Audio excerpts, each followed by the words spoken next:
Good evening, good day. My name is Ron Curtis. My name's Aaron Weiner. My name is Bunny Brunel, and this is the Boffomundo Show.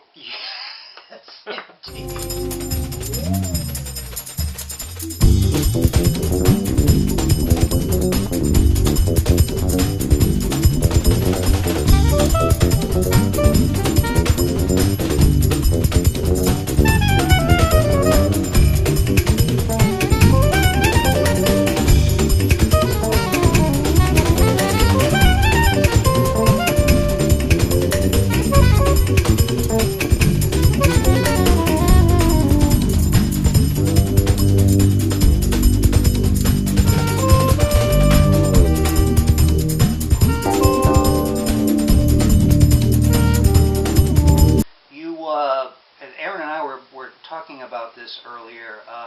You're going to be going on the road with Patrick Moraz, being the keyboard player who replaced Rick Wakeman in Yes and went on to the Moody Blues. That's right. And you're going to be going on. You're going to be with his trio. Yeah, it's just our trio. You know, we're making a trio. It's with the Virgil Donati on drums. It's our trio. Who is Aaron's favorite drummer? Oh well, it's an amazing drummer, definitely. But talking about Patrick Moraz, yes, it was funny. It was just a funny story. It's great. I was playing at the Ronnie Scott Club in London, which is one of the greatest clubs in London. Without a doubt. Yeah. Like Jeff Beck did. His last video was filmed over there because the sound, the whole thing is. It's a great jazz place. Yeah, it's a great place. I remember, to have when we played there, Ronnie Scott was there, and he was a comedian. He would do the introduction. Right. A really funny man. So anyhow, so I was playing over there with the amazing Brazilian pianist singer Tânia Maria. It was a trio with a great drummer.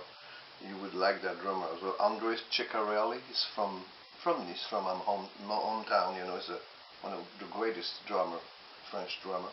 And we were playing every night, and every night was that guy who would come. He was with a glass of cognac. What year is this? Are we talking? We're talking 78. Early 78. And Patrick Moraz was there every night and I didn't know who he was, just jazz guy, listening to fusion and jazz, the Yes thing, I didn't really know. The hair. The hair for sure. And anyway, so, and the guy was adorable. He was like, oh man, there's only Stanley, Jacko, Jeff Berlin, that I didn't even know at the time. Yeah. And you, and that's it. I said, oh yeah, thanks, It was like, you didn't know who this guy was. No, I didn't know. You said, thank you, thank you, you're very nice, And we played every night, and on the Saturday night, we were going to play Saturday and Sunday. Saturday night, he comes, he said, okay, tomorrow I cannot come. Oh, okay. No, I'm going to see Chick Corea. All right, yeah, go see Chick Corea. And, don't blame you, please, He said, no, but I'm going to tell him to come and listen to you. Bring the whole band! So I had, no clue whatsoever. Yeah. And I didn't know that was his friend, and he actually, Chick was looking for a bass player to replace Stanley Clarke, and he auditioned a lot of people in California, and didn't really find anybody. And then he came down to listen to me, and that's how I got to come to America to play with Chick Corea. Herbie Hancock, Wayne Shorter, Jack DeJohnette, and Bunny Brunel. Ladies and gentlemen, a Grammy winner already tonight, Miss Natalie Cole. So Ella, this one's for you.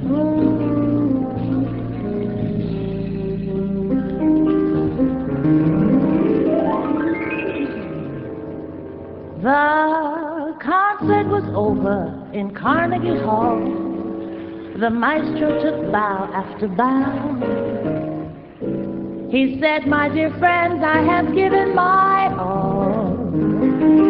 I'm sorry, it's all over now. Then from the balcony, way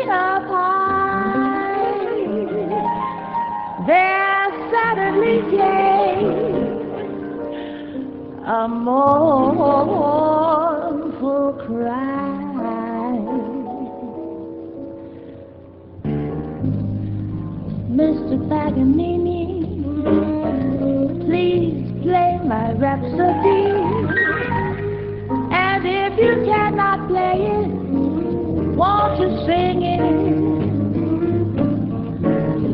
And if you can sing it, you will simply have to.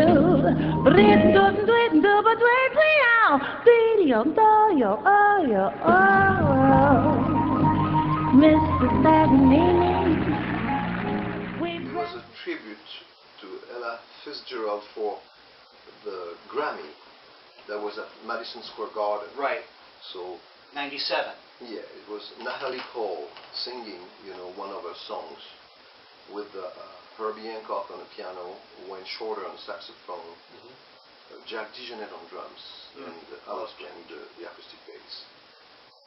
How did the group come together to do that? It's just the president at the time of the Grammy, Michael Green, that decided to do that, and he decided to have, you know, Herbie and Wayne and Jack DeJohnette, and because she always worked with some, she had like a black musician and a white musician, you know, with her. So if you know, instead of putting the whole, you know, black, we gotta have, you know, let's do Bunny Brunel like that. We Need Whitey in there. you know, Yeah. a little put, no, because it makes sense, you know. So who did you have who invited you to join that event? Did she Michael call you? Green's. No. Oh, Michael Green did. She had nothing to do. She came Okay. to sing, and she Got it. you know, she knew that we were going to be with Herbie, so she didn't have, and she loved the band. She said, Okay. "Oh, that I would." She wanted to take that band with her. Yeah. Wouldn't anybody love to have that band? You know. You know, Wayne, so that you was, busy? Yeah, that was a very thank you to Michael Green. You know, it'd be such a great opportunity. Madison Square Garden with Natalie Cole and Herbie. Was that the one time that you were all together? Yeah. So That we one just rehearsed- moment. We just rehearsed a couple of things that we played at the beginning, and then one song that she sang, and that was it. And she sang very well. She was really good. That was a great singer. We Yeah, wanted so to mention a little bit about your band Cab, which we were fortunate enough to see, and we got some video from that we're going to be including in the show. We got it. Keith took a video of you playing for like 5 minutes, just you. It's a great video, and we're going to be able to put that in. It was at the Elvis showroom with Virgil Donati and Nick Smith. Nick Smith on the keyboard, that's And right. John Mahacek. It's Mahacek. Mahacek, You know, who will also be at the Cruise to the Edge, we're going to yes, mention, that's why you're going to play with Patrick Moraz.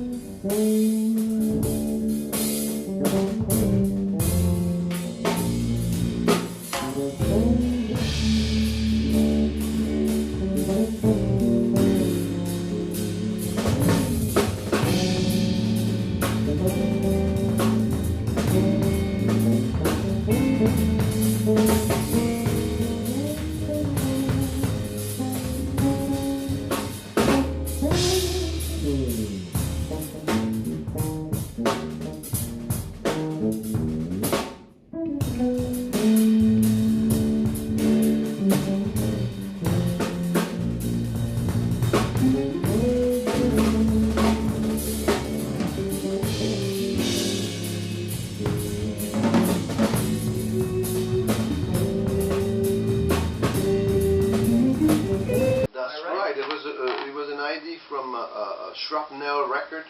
Shrapnel record. Yeah, there was a company. The guy called me and said, "Oh, could you, you know, you think you should do a record, you know, with Tony McAlpine?" I said, "Oh, good, you know, and maybe that, you know." Was he representing him? No. He was thinking because he had an album of him he wanted to do, and I said with Dennis Chambers on drums, and that was the band we started He with the couldn't trio. find a really good drummer, so he suggested Dennis. Yeah, exactly. Who was from Niacin, and I played that for you like 20 years ago. Absolutely The brilliant Niacin musician. album was outstanding. Who was the organist on?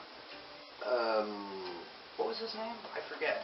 speaking of No, organ, no, you're asking me the name, I forgot, Yeah. you know. And it's called niacin because of the organ.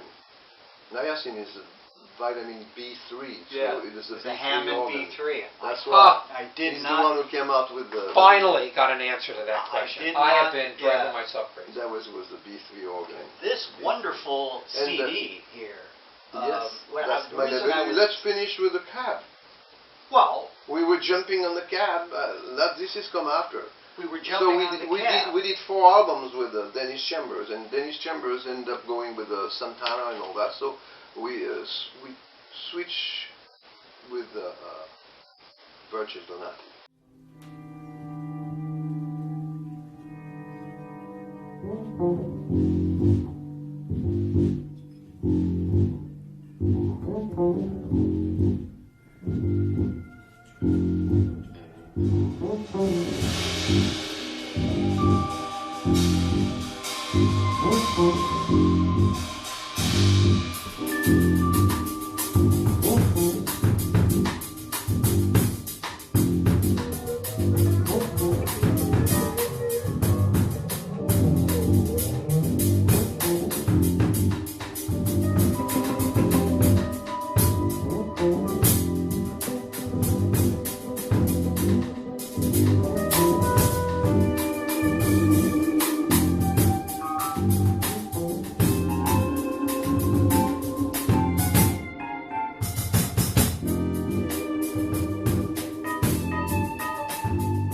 In 2006, you toured in Mumbai.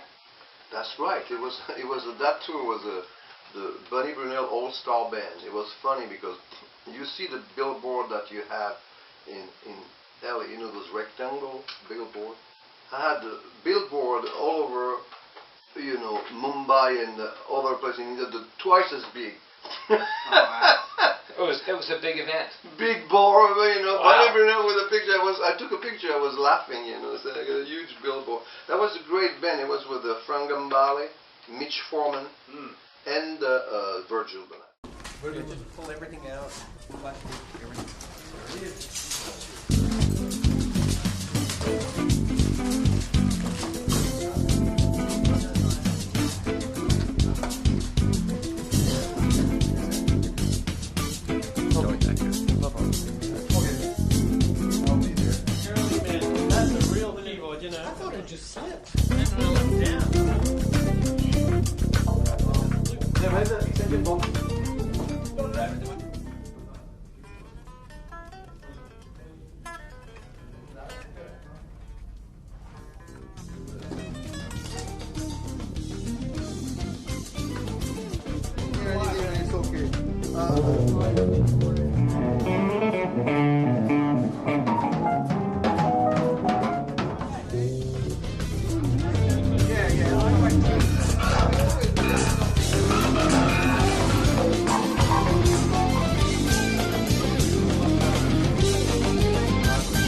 You went on to tour also in Moscow in 2010. That was with the cab. We went over there actually a couple of times.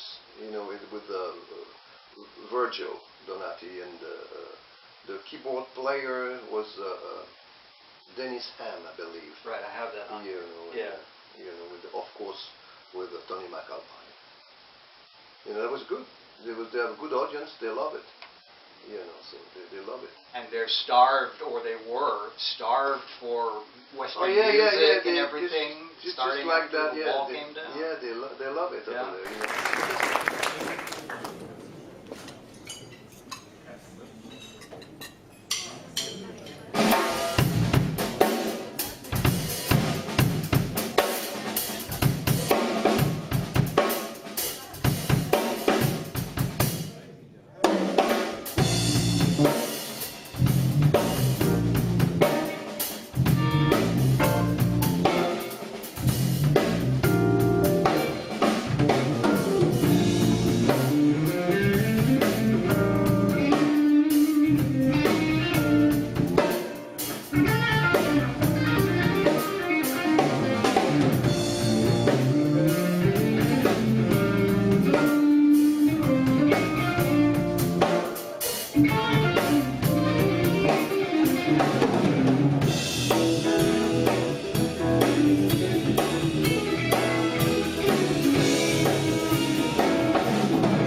band is called I Now, and that's a trio that we decided to do together with Patrick, and we're starting at the Oktoberfest in Chicago on Oktoberfest, on the 22nd. Natürlich. And after that, we're having other dates.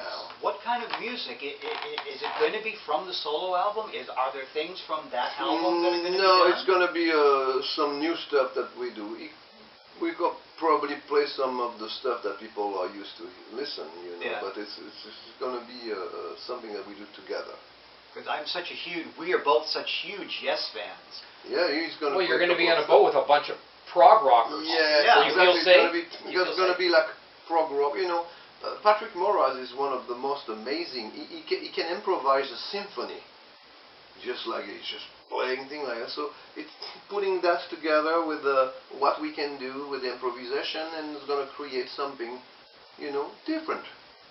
You know, instead of playing the usual, you know, jazz fusion, this is not going to be that. It's going to be something, but putting things like that in there, you know, so because it's all improvised. I have a great story because people don't know. I really admire the fact that Miles Davis, I don't like the movie, by the way, they only show the bad side of that man, which he was definitely not the nicest one, whatever. But the guy is the creation. He was such a catalyst. He would go and make the musician come up with stuff. For instance, one day it's the story that I had from, you know, from Chick Corea. You know, he came and said, "Hey, listen to the," you know,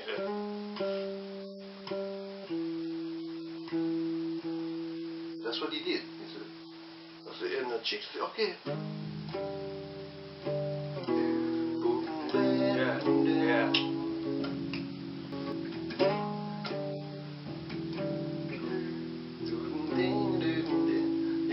It's just like Chick is the one who came with the thing, because without those chords and that bass line, the spark of the idea was Miles. Yeah, those three notes. He just played three notes, and he got the music out of Chick, you know. Right. For me, the tune is, I'm sorry, that's Chick and Miles. It's not he only wrote his name, by the way, as a composer. But without Chick, his three notes don't mean anything. You understand? Well, it's just three notes like that. But with what Chick, when you put like, it's like, ooh, like just like. So he did that with a lot of musicians, you know. But just right there, my point was, you can have a beautiful melody that you can sing and all that just by itself. But we're talking about three notes there. Those three notes don't really mean anything until you have a Chick Corea who put those crazy chords behind it. Yeah. And it's just like, oh yeah. you know what I mean? It's just like he put it somewhere. It's just suddenly the chords situate in space where those notes are. It's just situate them, and then you realize, oh yeah, this is color.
was a great show.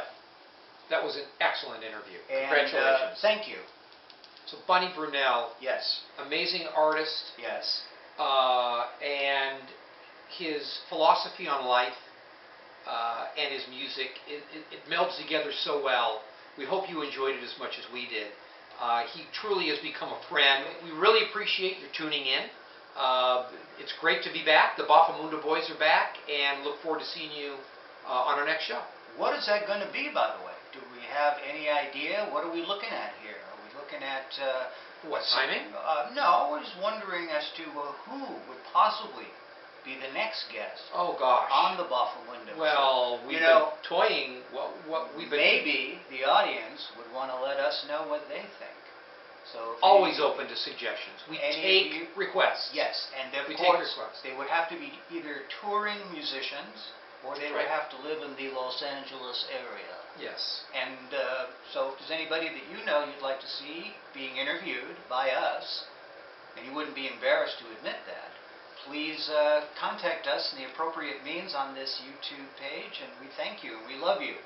I'm Ron Curtis. I'm Aaron Weiner. We'll see you next time. All righty then.